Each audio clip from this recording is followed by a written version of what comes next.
Yo guys, what's going on? Robert Warshack here, and we had just finished up streaming on the new tons of buffs and nerf day. We're going to be going over the best decks I saw on today and what I think the best decks to come are. The first one being the deck we hit legend with today. I don't know how powerful it is, but it did very well for us. I wanted to wait until the buffs and nerfs to come out before I tried to hit legend with some Void Soul. We managed to hit legend at 11-3 win rate with this bad boy. And yeah, it was a good legend climb, had a fun time, and the new buffs to the Void scale were huge. The weapon, really not so much. 3/3 doesn't really matter, but I guess it's an extra durability. The Parasite made absolutely no difference whatsoever. But I think the Void scale itself now giving you the extra one, and then how many Void scales you get matter a lot. And then also just the fact that we saw a lot less Rogue and a lot less Shaman. Speaking of Shaman, Mug Shaman. The only card in this deck to get hit is the Blazing Invocation. It did the -1 plus the hero power, which was -3. And being able to discount a minion on turn 1 or 2 by 3. I mean, it just allowed you to put so much stats on the board so very early. So we removed I had a deck already mana cheats, but we removed super accelerated mana cheat, right? I still think this deck is insane.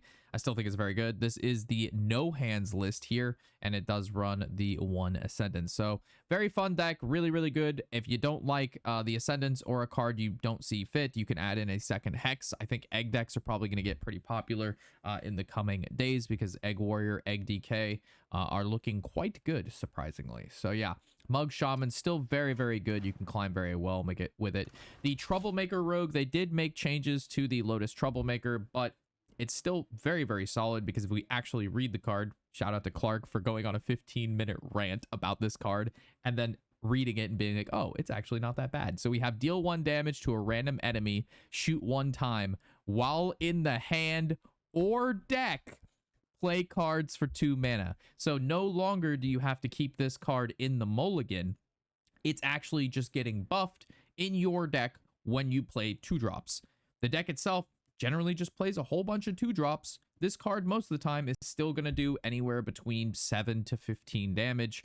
And you really just, not having to keep it in your mulligan, I mean, it's a huge deal because that card just could be something else that allows you to get tempo, draw, or generate other random things. So this deck has the Imbue, it's got the Herald, it's got a ton of tempo, it runs the Legendary, which personally, I don't like her.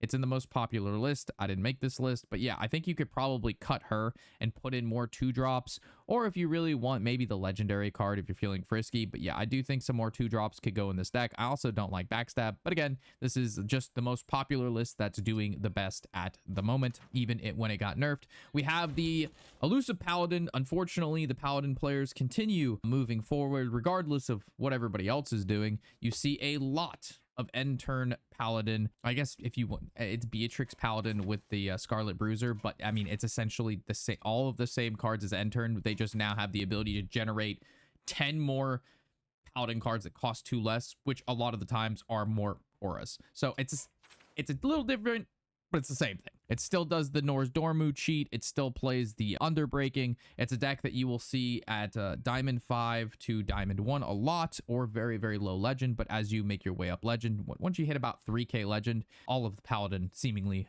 disappears. And that's not because it's so powerful. The good players don't know. It's that they know that maybe this deck isn't for them, and they would like to play other decks. However, still very good at climbing. Moving down to Face Hunter, another super fantastic deck that you do see at high Legend.